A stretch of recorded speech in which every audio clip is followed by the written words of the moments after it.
সকলকে জয় হিন্দ। তো ইতিমধ্যে পশ্চিমবঙ্গ সরকার মাননীয় মুখ্যমন্ত্রী মমতা বন্দ্যোপাধ্যায় লক্ষ্মী ভাণ্ডার প্রকল্প যে চালু করেছেন, সেই প্রকল্প থেকে মহিলারা প্রত্যেক মাসে 500 টাকা এবং 1000 টাকা করে পেয়ে থাকেন। তো আপনি যদি 500 টাকা করে প্রত্যেক মাসে পান, তো আপনি এই একটি ফর্ম ফিল আপ করে আপনি প্রত্যেক মাসে 1000 টাকা করে পেয়ে যাবেন। তো কি সেই ফর্ম, কারা কারা এই ফর্মের জন্য আবেদন করতে পারবেন, কারা আবেদন করতে পারবেন না, এই ফর্ম আপনি কোথা থেকে পাবেন, এই ফর্মটি আপনি ফিল আপ করবেন কীভাবে এবং ফর্মের সঙ্গে কী কী ডকুমেন্টস দিতে হবে, ফর্ম কোথায় জমা করবেন, সমস্ত কিছু আমি আপনাদের সাথে ডিটেলসে একটি ভিডিওর মাধ্যমে আলোচনা করে থাকবো। তো ভিডিওটি চলুন শুরু করা যাক। শুরু করার আগে অবশ্যই আপনি চ্যানেলে প্রথমবার হয়ে থাকলে সাবস্ক্রাইব করে অল নোটিফিকেশনে ক্লিক করে নেবেন। তো দেখতে পাচ্ছেন এই সেই ফর্ম, এই ফর্ম ফিল আপ করার পর আপনি জমা করলে আপনি 500 টাকা থেকে 1000 টাকা করে পাবেন। তো এই ফর্মটি আপনি আমাদের ভিডিও ডেসক্রিপশনে আমাদের টেলিগ্রাম চ্যানেলের লিঙ্ক দেওয়া আছে, সেখান থেকে আপনি এই ফর্মটি ডাউনলোড করতে পারবেন বা আপনি ব্লক অফিস বা দুয়ারে সরকার ক্যাম্প থেকেও ফর্মটি পেয়ে যাবেন। তো চলুন দেখে নিই কীভাবে এই ফর্মটি ফিল আপ করতে হয় এবং কারা কারা এই ফর্মটি আবেদন করতে পারবেন। প্রথমত আপনি যখন এই ফর্মটি প্রিন্ট আউট করে আনবেন, ঠিক আপনার সামনে ফর্মটি এরকম হবে এবং উপরে যদি আপনার এখানে দেখতে পাচ্ছেন এখানে অ্যাড্রেসটি লেখা নেই, যদি আপনার অ্যাড্রেস না লেখা থাকে তো অ্যাড্রেসটি আপনাকে লিখে নিতে হবে। যদি আপনি ফর্মটি ব্লক থেকে নিচ্ছেন, যদি অ্যাড্রেস লেখা থাকে তো কিছু এখানে লিখতে হবে না। এর পাশে এই সাইডে দেখতে পাচ্ছেন for office use office use, এখানে আপনাকে কিছু লিখতে হবে না, এটি আপনি ফাঁকা ছেড়ে দেবেন, এটি অফিসে ইউজ করার জন্য।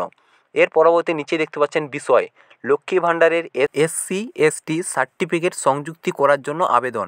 তো যারা SC এবং ST ক্যাটাগরির মধ্যে পড়ছেন, তারা আবেদন করার সময় যদি তাদের কাস্ট সার্টিফিকেট ছিল না, তারা বিনা কাস্ট সার্টিফিকেটে লক্ষ্মী ভাণ্ডার প্রকল্পের জন্য আবেদন করেছেন এবং তারা 500 টাকা করে পাচ্ছেন। তো এখন যদি আপনাদের কাস্ট সার্টিফিকেট হয়ে গেছে, কাস্ট সার্টিফিকেট আপনারা পেয়েছেন, তো এখন আপনি কাস্ট সার্টিফিকেট আপনার লক্ষ্মী ভাণ্ডার প্রকল্পের সঙ্গে আবেদন বা সংযুক্ত করার জন্য এই ফর্মটি আপনাকে জমা করতে হবে। তো এই ফর্মটি যখনই আপনি ফিল আপ করবেন, তখনই আপনি আপনার 500 টাকা থেকে 1000 টাকা পর্যন্ত পেয়ে যাবেন। তো বুঝতে পারলেন এই ফর্মটি কারা কারা আবেদন করতে পারবেন।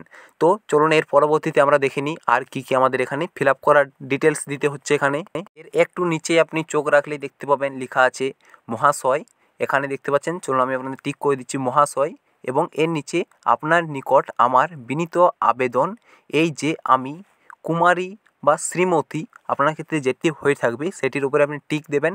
টিক দেওয়ার পর এখানে আপনার নামটি, ফুল নামটি এখানে এবং এই পাশে লিখবেন। এর পরবর্তীতে এখানে পিতা বা স্বামী আপনার ক্ষেত্রে যেটি হয়ে থাকবে সেটির উপরে আপনি টিক দেবেন এবং তার নামটি আপনি এই পাশের বক্সে লিখে নেবেন। তো এটি লেখার পর চলে আসবেন নিচে, এর নিচে আপনি চলে আসবেন, নিচে দেখতে পাচ্ছেন লেখা আছে নিবাস। তো এই নিবাসের ক্ষেত্রে আপনার যে অ্যাড্রেসটি আছে, যে আপনার অ্যাড্রেস, সেই অ্যাড্রেসটি আপনাকে এখানে এই লম্বা ঘরটির ভিতরে আপনাকে লিখে নিতে হবে। এর পরবর্তীতে আগেবারে দুয়ারে সরকার ক্যাম্পে লক্ষ্মী ভাণ্ডার আবেদন করেছিলাম, কিন্তু আমার SC/ST সার্টিফিকেট না থাকার জন্য আমি 1000 টাকা থেকে বঞ্চিত হচ্ছি। বর্তমানে আমি 500 টাকা করে পাচ্ছি। আপনার নিকট আমার নিবেদন, এই যে আমি আমার SC এবং ST সার্টিফিকেট লক্ষ্মী ভাণ্ডারের সাথে যুক্ত করতে চাই, যাতে আমি 1000 টাকা করে পেতে পারি।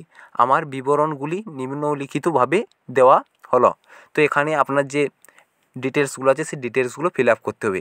তো এখানে আপনাকে কী কী ডিটেলস ফিল আপ করতে হবে চলুন দেখে নিই। দেখতে পাচ্ছেন প্রথমেই দেওয়া আছে বেনিফিশিয়ারি আইডি লক্ষ্মী ভাণ্ডার। যদি আপনার বেনিফিশিয়ারি আইডিটি জানা আছে তো এখানে আপনি লিখবেন।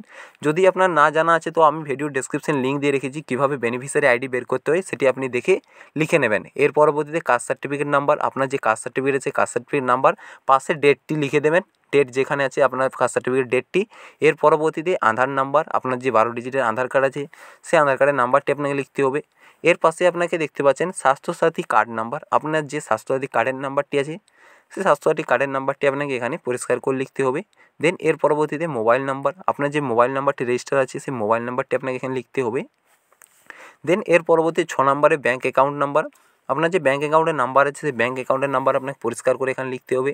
ব্যাঙ্ক অ্যাকাউন্ট লেখার পর চলে আসবেন ব্যাঙ্ক নেম, আপনার যে ব্যাঙ্কের নাম আছে, যে ব্যাঙ্কে আপনার পাসবুক আছে সেই ব্যাঙ্কের নাম লিখবেন এবং আইএফএসসি নাম্বার যে আছে আইএফএসসি কোড, সেই নাম্বার কোডটি আপনাকে এখানে লিখে নিতে হবে, যেটি আপনার পাসবুকে আপনার পেয়ে যাবেন। এর পরবর্তী দেখতে পাচ্ছেন নিচে দেওয়া আছে ধন্যবাদান্তে আবেদনকারী স্বাক্ষর, যদি সই করতে পারেন তো সই করবেন, অথবা আপনি টিপ সইও এখানে দিতে পারেন।